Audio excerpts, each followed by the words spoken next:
Abu Bakar Ash-Shiddiq adalah sahabat Nabi Muhammad SAW yang merupakan Khulafaur Rasyidin pertama. Setelah Rasulullah wafat, Abu Bakar Ash-Shiddiq meneruskan perjuangan memimpin umat Islam. Abu Bakar Ash-Shiddiq menjadi khalifah pada periode 632 sampai 634 Masehi atau 11 sampai 13 Hijriah di Madinah. Abu Bakar Ash-Shiddiq memiliki nama asli Abdullah bin Utsman atau Abu Kuhafah. Nabi Muhammad memberi gelar Abu Bakar dengan Ash-Shiddiq karena sifat benar. Abu Bakar selalu berkata benar. Dia membenarkan apa yang dilakukan dan dikatakan oleh Nabi Muhammad. Jauh sebelum menjadi khalifah, Abu Bakar sudah lebih dulu bersahabat dengan Muhammad yakni sejak remaja. Abu Bakar hanya memiliki perbedaan usia 2 tahun dengan Nabi Muhammad.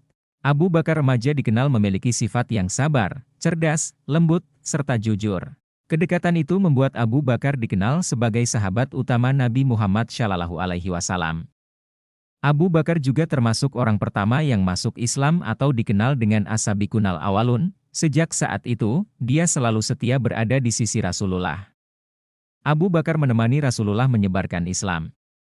Abu Bakar juga ikut dalam berbagai peperangan dan melindungi Rasulullah. Saat Nabi Muhammad SAW melakukan perjalanan Isra Mi'raj pada 27 Rajab tahun 10 kenabian, Abu Bakarlah yang pertama kali membenarkan peristiwa penting itu. Dari situlah nama Abu Bakar menjadi Abu Bakar Ash-Shiddiq. Abu Bakar juga menjadi teman setia Rasul saat hijrah. Bahkan ia rela melindungi Rasul ketika diburu oleh kaum kafir Quraisy sampai harus bermalam di Gua Sur. Selama di dalam gua, Abu Bakar tidak berhenti mengkhawatirkan kondisi Rasulullah. Dia sangat takut jika kaum kafir Quraisy mengetahui keberadaan mereka dan membunuh Rasulullah. Hingga Abu Bakar pun tak kuasa menahan tangis. "Mengapa engkau menangis wahai Abu Bakar?" kata Nabi Muhammad.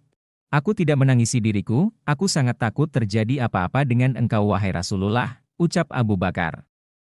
Rasulullah pun menenangkan Abu Bakar. Rasulullah bersabda bahwa Allah Subhanahu wa Ta'ala akan selalu melindungi orang yang beriman. Setelah itu, para sahabat langsung menyusun strategi untuk meneruskan perjuangan Rasulullah.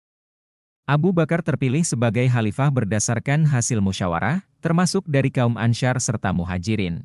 Abu Bakar terpilih sebagai khalifah untuk mengisi kekosongan pemerintahan dengan sejumlah alasan, yakni orang pertama yang membenarkan peristiwa Isra Mi'raj, orang yang setia mendampingi Nabi Muhammad ketika hijrah, dan sosok yang sangat gigih dalam melindungi orang yang memeluk agama Islam selama menjadi khalifah. Ada banyak pelajaran yang dapat diteladani dari sosok Abu Bakar. Abu Bakar mampu memberantas kaum murtad dan menyebarkan Islam hingga wilayah Irak, Suriah, dan Hirab. Abu Bakar juga mampu memerangi nabi palsu. Abu Bakar meninggal di usia 63 tahun pada tahun ke-13 Hijriah.